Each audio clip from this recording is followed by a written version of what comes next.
ನಮಸ್ಕಾರ, ಶುಭ ಸಂಜೆ. ಸಂಕಲ್ಪ ಸಿದ್ಧಿ ಕಾರ್ಯಕ್ರಮಕ್ಕೆ ತಮ್ಮೆಲ್ಲರಿಗೂ ಆತ್ಮೀಯ ಸ್ವಾಗತ ಹೇಳ್ತಾ ಇರೋದು ನಾನು ಅನುಷಾ.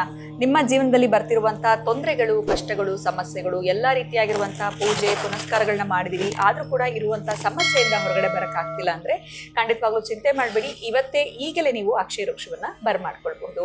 ಏನೋ ಕಾರ್ಯಕ್ರಮದಲ್ಲಿ ನಮ್ಮ ಜೊತೆಲಿದ್ದಾರೆ ಸ್ಪಿರಿಚುವಲ್ ಗುರು ಡಾಕ್ಟರ್ ವಿಷ್ಣುದತ್ತ ಗುರುಜಿಯವರು. ಗುರುಗಳನ್ನ ಕಾರ್ಯಕ್ರಮಕ್ಕೆ ಬರ್ಮಾಡ್ಕೊಳ್ಳೋಣ. ನಮಸ್ತೆ ಗುರುಗಳೇ, ಕಾರ್ಯಕ್ರಮಕ್ಕೆ ಆತ್ಮೀಯ ಸ್ವಾಗತ. ಜಾತಕದಲ್ಲಿ ಈ ಗುರುಗ್ರಹ ಸರಿಯಾಗಿರುವಂತಹ ಸ್ಥಾನದಲ್ಲಿ ಇಲ್ಲ ಅಂತಂದ್ರೆ ಯಾವ ರೀತಿಯಾಗಿರುವಂತಹ ಸಮಸ್ಯೆಗಳು ಕಂಡು ಬರಬಹುದು. ಇನ್ನು ಗುರುವಿನಿಗೆ ಬಲ ಕೊಡಬೇಕು ಅಂತಂದ್ರೆ ನಾವ್ ಏನ್ ಮಾಡ್ಬೇಕಾಗತ್ತೆ ಗುರುಗಳ? ಯಂತ್ರ ಬೇಕಾಗತ್ತ, ತಂತ್ರ ಬೇಕಾಗತ್ತ, ಏನ್ ಮಾಡ್ಕೊಳ್ಬೇಕಾಗತ್ತೆ? ಓಂ ವಿಶ್ವಸ್ಮೈ ನಮಃ. ಪ್ರೀತಿಯ ಬಂಧುಗಳೇ, ಗುರುವಿನ ಕೃಪೆ ಆಗ್ಲಿಲ್ಲ ಅಂದ್ರೆ ಬಹುಶಃ ಯೋಗಗಳಿದ್ರೂ ಕೆಲಸ ಮಾಡೋದು ಕಷ್ಟ. ಅಷ್ಟು ಬಲ ಗುರುವಿನದ್ದು. ಗಾತ್ರದಲ್ಲೂ ಅಷ್ಟೇ ದೊಡ್ಡದು. ಹಿಂಗೆಲ್ಲ ಲೆಕ್ಕ ಹಾಕಿದ್ರೆ ಗುರುವಿನ ಮಹಿಮೆ ಬೇಡಲ್ಲ ಸದಾಳ. ಅದಕ್ಕೆ ಹೇಳ್ತಾರಲ್ಲ, ಒಂದು ಮೆಸೇಜ್ ಇದೆಯಲ್ಲ, ಗುರು ಹಿಂದೆ ಗುರಿ ಮುಂದೆ ಅಂತ. ನಿಮ್ಮ ಗುರಿ ಚೆನ್ನಾಗಿತ್ತು ಅಂತಂದ್ರೆ, ನಿಮಗೊಬ್ಬ ಗುರು ಸಿಕ್ಕಿಬಿಟ್ಟ ಅಂತಂದ್ರೆ, ಒಬ್ಬ ಮಾರ್ಗದರ್ಶಕ ಸಿಕ್ಕಿದ ಅಂತಂದ್ರೆ ನೀವೇನ್ ಬೇಕಾದ್ರೆ ಮಾಡ್ಬೋದು. ಏಕಲವ್ಯ ಅವನು ಗುರುವಿನ ಪ್ರತಿಮೆ ಮಾಡಿಕೊಂಡೇ ಸಾಧನೆ ಮಾಡಿದ. ಗುರುಗಳನ್ನ ಭಾವನೆಯನ್ನೇ ಅವನು ಪ್ರತಿಮೆ ಮಾಡಿಕೊಂಡು ಅರ್ಜುನನ್ನೇ ಸೋಲಿಸೋ ಅಷ್ಟು ಎತ್ತರಕ್ಕೆ ಬೆಟ್ಟಿದ್ದಾನೆ ಅಂತಂದ್ರೆ, ಇನ್ನು ಗುರುದಕ್ಷಿಣೆಯನ್ನ ಇದನ್ನ ಕೊಟ್ಟ ಮೇಲೂ ಕೂಡ ಅವನ ಆ ಎತ್ತರಕ್ಕೆ ಬಾಣವನ್ನು ಹೂಡ್ತಾನೆ ಅಂತಂದ್ರೆ ಇನ್ನು ಎಷ್ಟು ಅಪಾರವಾದ ನಂಬಿಕೆ ಅವನಲ್ಲಿ ಇರಬೇಕು. ಅಂತಹ ಅಪಾರವಾಗಿರುವಂತ ನಂಬಿಕೆ, ಅಚಲವಾದ ಇಚ್ಛಾಶಕ್ತಿ ಇತ್ತು ಅಂತಂದ್ರೆ ಗುರುವಿನ ಕೃಪೆ. ಯಾರಿಗೆ ಗುರುವಿನ ಕೃಪೆ ಇರಲ್ವೋ, ಯೋಗಕಾರಕನೋ ಧನಕಾರಕನೋ ನಮಗೆ ಹಣವನ್ನ ನೀಡಬೇಕು ಅಂತಂದ್ರೆ ಪೂರ್ಣ ಯಥೇಚ್ಛವಾಗಿ ಇಟ್ಕೊಳ್ಳೋಕೆ ಬೇಡ.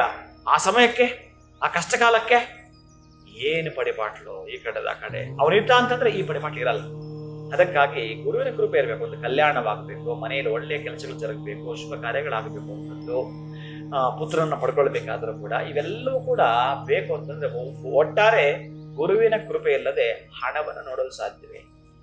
ಅದಕ್ಕೆ ಗುರು ಮಾರ್ಗದರ್ಶನ, ಅದಕ್ಕೆ ಮಾತೃದೇವೋಭವ, ಪಿತೃದೇವೋಭವ, ಆಚಾರ್ಯ ದೇವೋಭವ, ಅತಿಥಿ ದೇವೋಭವ ಅಂತ ಏನಿರುತ್ತಾನೋ ಇವೆಲ್ಲವೂ ಕೂಡ ಪ್ರಧಾನವಾಗಿ ಪೋಷಣೆ ಮಾಡಿದ್ರೆ, ಮಹತ್ತರವಾಗಿರೋ ಪ್ರಧಾನ ಪೋಷಣೆ ಯಾರ್ದು ಅಂದ್ರೆ ಗುರುವಿನಂತೆ.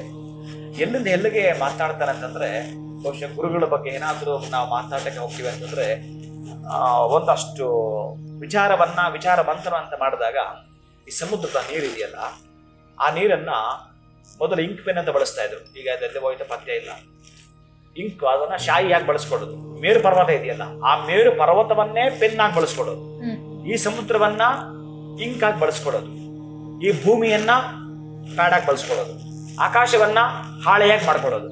ಆ ಆಕಾಶವನ್ನ ಹಾಳೆಯ ಮೇಲೆ ಆ ಮೇರು ಪರ್ವತನ ಪೆನ್ನನ್ನು ಕೈಲಿ ಹಿಡ್ಕೊಂಡು ಆ ಸಮುದ್ರ ನೀರನ್ನ ಅದ್ದಿ ಈ ಆಕಾಶನ ಹಾಳೆ ಮೇಲೆ ಬರಿತಾ ಬರಿತಾ ಬರಿತಾ ಗುರುವಿನ ಮಹಿಮೆನ ಬರಿತಾ ಹೋದ್ರೆ ಗುರುವಿನ ಮಹಿಮೆ ಇನ್ನೂ ಬರಿತಾನೇ ಇದ್ದಾನೆ.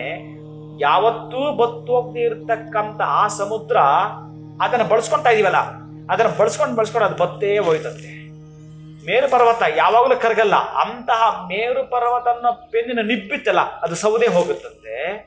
ಆಕಾಶನ ಹಾಳೆ ಅದು ಮುಗಿದೋಯ್ತಂತೆ. ಇನ್ನೂ ಇದೆಯಂತೆ ಗುರುಗಳ ಬಗ್ಗೆ ಬರೆಯೋದು. ಇನ್ನು ನಾನು ಇದನ್ನು ಬಿಟ್ಟು ಬೇರೆ ನೇನು ಹೇಳೋದು ಕರೆಕ್ಟ್ ಅಲ್ಲ ಅನ್ಕೋತೀನಿ. ಹಾಗಿದೆ ಗುರುಗಳ ಬಗ್ಗೆ. ಅಂತ ಗುರುಗ್ರಹದ ಬಗ್ಗೆ ನಾನು ಮಾತಾಡ್ತೀವಿ ಅಂತಂದ್ರೆ, ಅದಕ್ಕಾಗಿ ನಿಮ್ಗೆ ಯಾರೋ ಒಂದು ಕೆಲಸ ಹೇಳ್ಕೊಟ್ಟಿರ್ತಾನೆ. ಯಾರೋ ಒಬ್ಬ ಈಗ ವುಡ್ ವರ್ಕ್ ಮಾಡೋಣ ಅನ್ಕೊಳ್ಳೋಣ, ಅವ್ನು ಡಿಸೈನ್ ಮಾಡ್ಬೇಕು, ಅವ್ನು ಗುರು ಬೇಕಲ್ಲ. ಅವನ ಜೀವನ ಅಲ್ಲೇ ದೊಡ್ಡ ಮಟ್ಟ ನಿರೂಪಿಸ್ಕೊಳ್ತಾನೆ. ದೊಡ್ಡ ಮಾಲಗಳಿಗೆ ಅವನು ವುಡ್ ವರ್ಕ್ ಮಾಡ್ತಾನೆ, ಐಷಾರಾಮ ಜೀವನ ಕಟ್ಕೊಂಡಿದ್ದಾನೆ ಅಂತಂದ್ರೆ ಅವನು ಗುರು ಹೇಳ್ಕೊಟ್ಟಿದ್ದ ವಿದ್ಯೆ ಅವ್ನು ಬೆಳೆದಿರೋದು. ಒಂದು ಉದಾಹರಣೆ ಸಾಕು, ಇನ್ನ 1000 ಎಕ್ಸಾಂಪಲ್ ನೀವೇ ಮಾಡ್ಕೋಬೇಕಾಗತ್ತೆ. ಇಷ್ಟಿರುತ್ತೆ ಗುರುವಿನ ಕೃಪೆ. ಗುರುವಿನ ಕೃಪೆ ನಮ್ಗೆ ಇಲ್ಲ ಜಾತಕದಲ್ಲಿ ಅಂತಂದ್ರೆ, ಈಗ ನಾನು ಕೊಡ್ತೀನಲ್ಲ ಆ ಗುರುವಿನ ಚಾರ್ಟ್, ಅದನ್ನ ಮಾಡ್ಕೊಳ್ತೀನಿ. ಅದು ಇಲ್ಲಿ ಸ್ವಲ್ಪ ಗಮನಿಸಬೇಕಾಗತ್ತೆ.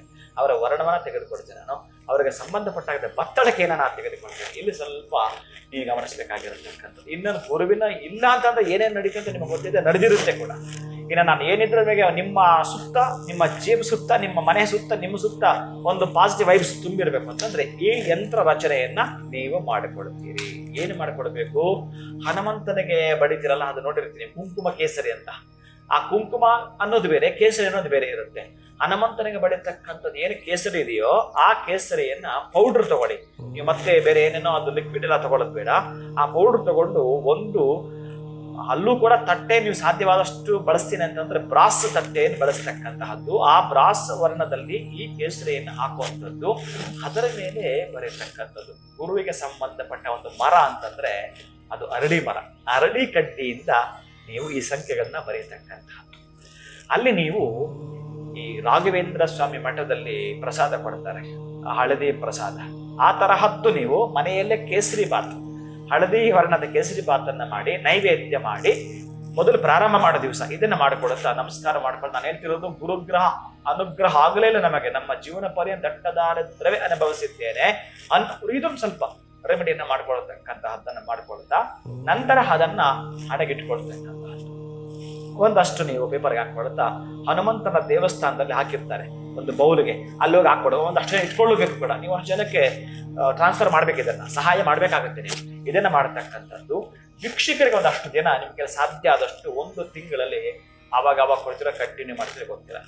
ಗುರುವಿಗೆ ಸಂಬಂಧಪಟ್ಟ ಒಂದು ಲಾಭಸ್ಥಾನ ಸಂಖ್ಯೆ ತಗೊಂಡು ಮಾತಾಡ್ತೀರ. 11 ದಿನಗಳ ಕಾಲ ಭಿಕ್ಷುಕರಿಗೆ ಹಣದ ಸಹಾಯವನ್ನೇ ನೀವು ಮಾಡ್ತಾ ಬರಬೇಕು.